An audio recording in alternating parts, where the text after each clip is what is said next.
I'm Jed Rubenfeld, and this is Straight Down the Middle.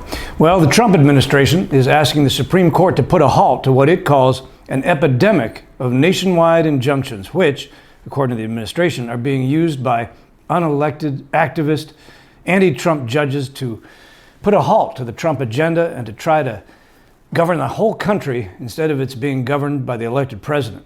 So, it looks like the Supreme Court's going to hear argument on this issue in May, so I thought I'd do a little episode explaining to you just what's going on. So, 3 questions. First of all, what are nationwide injunctions? Second, is it really true that they're being used more often now or disproportionately against Trump? And third, are they lawful? Well, let's jump right in. So, what's a nationwide injunction? Well, that term doesn't have any specific legal meaning, but it's generally used to refer to a court order that says to the federal government, hey, you can't enforce some measure or program anywhere in the country against anyone in the country. All right, that's a nationwide injunction. What's an example? Well, there's a judge out in Washington State that's issued a nationwide injunction against a Trump executive order trying to ban trans surgeries of minors. There's another nationwide injunction issued by a judge in Boston that puts a halt to the birthright citizenship executive order. There's another nationwide injunction coming out of Maryland against Trump's executive order banning service by trans people in the U.S. Army. So that's what a nationwide injunction is. Now, next question, are these injunctions occurring more often now or disproportionately against the Trump administration? The answer to that is emphatically yes, they are. You know, there was one count done by the Department of Justice that showed that there had been only 27 nationwide injunctions issued in the entirety of the 20th century. But against Trump in his first administration, there were 64. Now, that's a lot, and let's compare it to Obama administration. You know how many there were then? 12. How about during the Biden years? 14. Now, just in the first 3 months of Trump 2.0, there have already been about 20, and more look like they're on the way. So, there's definitely more of these nationwide injunctions being used against Trump than have ever been used against any other president. But don't forget, those numbers by themselves, do they prove anything? No, they do not.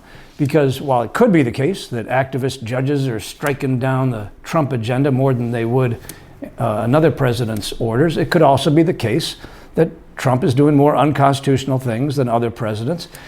Or it could be some of both. You can't tell anything from the numbers alone. All right, now, question. Are nationwide injunctions lawful or not? Well, short answer to that question is, yeah, they're lawful under present doctrine, but the Supreme Court is being asked to revisit that doctrine, and, they might change the law on that. What are the legal issues that the court will be looking at to decide whether nationwide injunctions are lawful or not? Well, there's 2 kinds of arguments that people make against nationwide injunctions. Let's look at them. First argument is geographical. This argument says, look, a district judge out in Hawaii, that court only has jurisdiction over Hawaii. How can a district judge out in Hawaii issue an injunction that covers the whole country? Its authority should only be limited to its jurisdiction, hence Hawaii. Okay, now, that's a kind of superficially appealing argument, but it's not a very good argument, legally speaking, and let me tell you exactly why. If a defendant is before a court properly, if the court properly has jurisdiction over that defendant, the court's allowed to order that defendant to not harm the plaintiff, even in places outside the court's immediate jurisdiction. Let me give you an example of how it works. Let's say there's an author, he's written a manuscript for a book. He's written this manuscript, but some New York publisher discovers that manuscript and without the author's consent, without his permission, without paying him anything, starts publishing the book and selling it all over the country. Well, that's illegal. So, the author, he goes to New York, where the publisher is. He sues in a New York court, could be federal, could be state, and he gets an order, let's say, from that court, proves to the court what's happening. The court orders the New York publishers to stop doing that, stop selling the book. Does that court only stop the New York publisher in New York? No, it's going to issue an order nationwide. You can't sell that book anywhere. Is there anything wrong with that? No, there's nothing wrong with that. Why? Because the law doesn't require that author to go and sue in every single state and sue 50 times. You got to be able to sue once and get an order that's valid throughout the country, and that's how things work. So the geographical argument isn't a great one. But there's something else that's different about nationwide injunctions, which is significantly more of a problem. What's that? Well, nationwide injunctions do not order the defendant only to stop doing stuff to the plaintiff. Nationwide injunctions order the defendant, the government, to stop taking action as against anyone else in the country, not just the plaintiff, but anybody else. And that's unusual, because normally, a court only has the power to resolve disputes between the litigants before it. If there's somebody who's not a party to the case, you can't order relief for them, not normally, and that's the issue. And you got to distinguish that from other situations where other parties can benefit from a court order. Let's say somebody goes to court and says, look, this building should have built a ramp outside. I'm disabled, I'm in a wheelchair, they were supposed to build a ramp. Court orders that building to build a ramp, that's okay, and other people can use the ramp, nothing wrong with that. But if the court orders the defendant to do stuff specifically for other people or to not do stuff against other people, that's different. That's ordering relief or ordering the defendant to stop doing stuff to people who are not before the court. And because of that difference, a number of people, including Supreme Court justices, have said, hey, we think this departs from traditional equitable principles and traditional foundational principles of jurisdiction, and we think there's something wrong with that. So that's the kind of argument that's going to be made to the Supreme Court. These nationwide injunctions, they go too far. They aren't within the traditional bounds of a court's jurisdiction. Now, do I think that the Supreme Court is likely to ban all nationwide injunctions? No, I don't think so. Here's why. The Supreme Court itself has either issued or upheld nationwide injunctions for quite a while. In fact, there's one scholar who believes that the Supreme Court issued a nationwide injunction itself back in 1913. I doubt the Supreme Court's going to rule that all nationwide injunctions are unlawful. After all, if a suit goes up to the Supreme Court, the Supreme Court says, yeah, some program is unconstitutional, it wouldn't make sense for everybody who's potentially subject to that program to have to bring their own suit. You want the Supreme Court to say, look, federal government, you just can't enforce this anywhere. Now, there are ways to maybe accomplish that without a nationwide injunction. You could maybe put together a class action, but there's limitations to class actions, and I doubt the Supreme Court's going to go all the way and say no nationwide injunctions anymore. Courts can't do that. I don't think that's the result we're going to see. But even if the Supreme Court should be allowed to issue nationwide injunctions, we really do have a problem at the district court level. And let me tell you exactly why I say so. At first, I wasn't sure what to think about nationwide injunctions being issued by district courts. But the more I've thought about it, the more I think we really do have a problem, and something has to be done about it. Let me explain.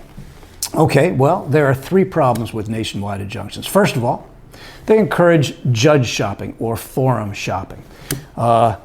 Litigants find a sympathetic judge in Hawaii or Massachusetts or Texas to order that nationwide injunction that they want, and they get it, and that's problematic. You don't like cases to be decided by forum shopping, judge shopping. That's a problem in itself, but that's not the biggest problem.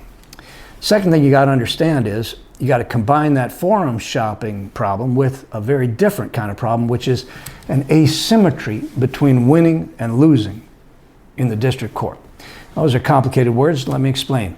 Let's say a litigant goes before a court in Virginia, and they say, hey, Trump's birthright citizenship order or Trump's trans ban in the military, unconstitutional, right? And the judge says, no, I don't think so. I'm not issuing that order. Well, another litigant goes to a judge in Colorado and says, hey, that executive order, same one, that's unconstitutional, right? And the judge says, no, I don't think so. I'm not issuing that nationwide injunction. I'm not issuing an injunction at all. Another litigant goes to a judge in Massachusetts and says, hey, that order, same order, that's unconstitutional, right? And the Massachusetts judge says, yeah, it's unconstitutional. I'm issuing that order.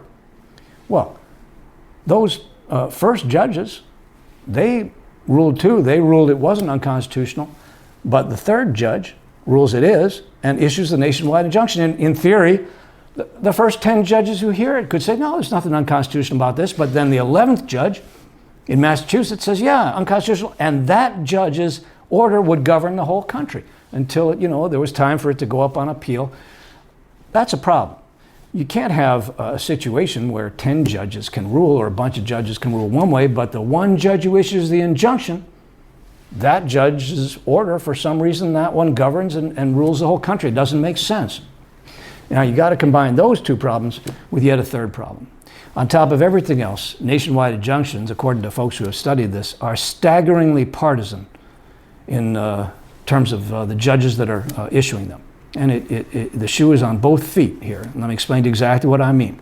So I told you before, there were 64 nationwide injunctions issued during Trump's first presidency. You know what percent of those were issued by judges who were appointed by Democratic presidents? 92%. 92% of them. And I told you that there were 14 nationwide injunctions issued against Biden in his years. You know what percent of those were issued by judges appointed by Republican presidents? All of them, 100%.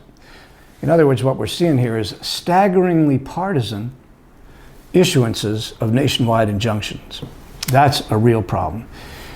We don't just have the appearance of partisan judging in this kind of context. We have a reality of partisan judging. That is, we know for a fact that some judges tend to rule one way, some judges tend to rule another way. And if you put that fact together with forum shopping and that asymmetry I told you about, it creates a very bad recipe for partisan decisions in which district judges are able to exert their will over the entire country, even as against the elected president of the United States.